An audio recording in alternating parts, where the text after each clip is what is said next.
एक घने जंगल के बीचों बीच एक बहुत पुरानी हवेली थी।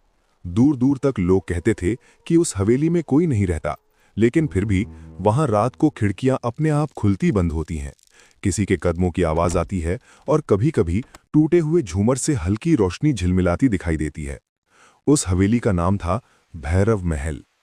चार दोस्तों ने उस हवेली का राज जानने की ठान ली। आरव, सना, अयान और जारा। सबने सोचा कि डर सिर्फ लोगों के दिमाग में होता है, असल में कुछ नहीं होता। एक ठंडी रात को टॉर्च, मोबाइल और थोड़ा हिम्मत लेकर वो हवेली की तरफ निकल पड़े। जैसे जैसे वो हवेली के करीब आते गए, पेड़ ऐसे झुकते लगे मानो किसी को रोकना चाहते हों। हवेली के बड़े गेट पर मोटी जंग लगी थी। जैसे ही उन्होंने धक्का दिया, गेट ने इतनी डरावनी चरमराहट की कि जैसे किसी ने कराह कर मत आना कहा हो। लेकिन फिर भी वो अंदर चले गए। अंदर फर्श पर टूटा कांच, पुरानी तस्वीरें, धूल से भरी मेजें और हर दीवार पर अजीब अजीब निशान बने थे। हवा इतनी ठंडी थी कि सांस लेते हुए भी आवाज आती थी। तभी सना ने कहा, यार, ऐसा लगता है कोई हमें देख रहा है। सब हंस दिए, लेकिन तभी ऊपर से किसी के भागने जैसी आवाज आई, धड़ धड़ धड़। अब मजाक गायब, चेहरों पर डर साफ दिखने लगा। हवेली के बीचों बीच एक बहुत बड़ा हॉल था। वहां एक पुरानी मेज पर मोटी काली जिल्द वाली किताब पड़ी थी, बिना नाम की। किताब का ताला टूटा हुआ था, जैसे किसी ने गुस्से में खींचकर खोला हो। उन्होंने किताब खोली तो उसके पहले पन्ने पर लिखा था, जो इस हवेली का सच जानना चाहे उसे हर सच की कीमत चुकानी पड़ेगी। पन्ने पलटते पलटते उन्हें हवेली का नक्शा मिला और नक्शे में एक लाल दाग के साथ लिखा था, गुप्त तहखाना। यानी हवेली के नीचे कोई छुपा हुआ रास्ता था। अब असली मिस्ट्री शुरू हुई। नक्शे के हिसाब से वो हवेली के पीछे वाले बरामदे में पहुंचे। वहां फर्श टूटा हुआ था और नीचे खोखली आवाज आती थी। जैसे ही उन्होंने पत्थर हटाए, नीचे लोहे का ढक्कन मिला। ढक्कन खोलते ही सीलन भरी बदबू और ठंडी हवा का झोंका आया, जैसे 100 सालों से बंद कोई सांस अब बाहर निकली हो। सीढ़ियां नीचे अंधेरे में गायब हो रही थीं।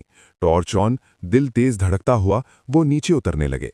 तहखाने में पुराने बक्से, टूटी घड़ियां, जली हुई मोमबत्तियां और दीवारों पर उंगलियों के खरोंच के निशान थे, जैसे कोई बाहर निकलने की कोशिश करता रहा हो।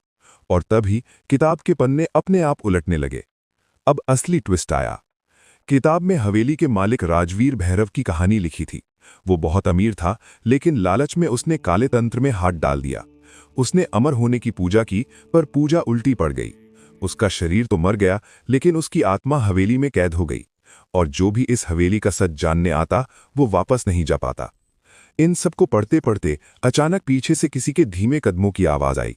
सबने पलट कर देखा, वहां कोई नहीं था, लेकिन दीवार पर लंबी काली परछाई हिल रही थी।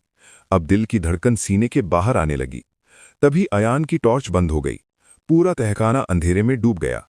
सना ने मोबाइल की फ्लैशलाइट ऑन की और उसकी रोशनी में उन्हें सामने एक पुराना आईना दिखाई दिया।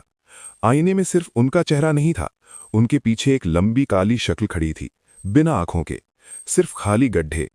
आईना टूट गया और वो आकृति अब उनके सामने थी। हवा जम सी गई, आवाज जैसे किसी गहरे कुएं से आ रही हो। तुम्हें सच चाहिए था, अब तुम सच का हिस्सा बनोगे। दीवारें सिसकने लगीं, दरवाजा अपने आप बंद हो गया। अब वापस जाने का रास्ता भी नहीं था। किताब के आखिरी पन्ने पर खुद ब खुद शब्द बनने लगे, जिसने मुझे पढ़ा वो यहां से नहीं जा पाता। आरव ने कांपते हुए किताब बंद की और जोर से बोला, अगर तुम कैद हो तो हम तुम्हें मुक्त करेंगे। तभी तहखाने की जमीन कांपी, पुराने बक्से गिरने लगे, मोमबत्तियां अपने आप जल उठीं। आकृति और पास आने लगी, ठंडी पर छूती तो जलने जैसा दर्द देती। अचानक जारा को याद आया, किताब में एक मंत्र लिखा था, पर उसके आगे लिखा था, मंत्र पढ़ने वाला अपनी सबसे प्यारी चीज खो देगा। चुप्पी छा गई।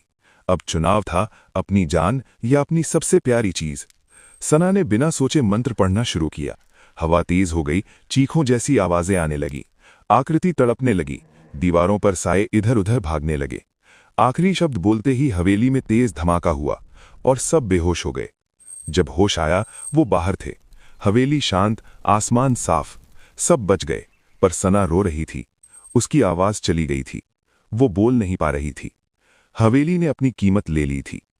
उस दिन के बाद भैरव महल फिर शांत दिखाई देने लगा, लेकिन रात को टूटे आईने की तरफ से आज भी किसी के रोने की धीमी सी आवाज आती है, जैसे कोई अब भी कहना चाहता हो, सच की कीमत कभी मत पूछना।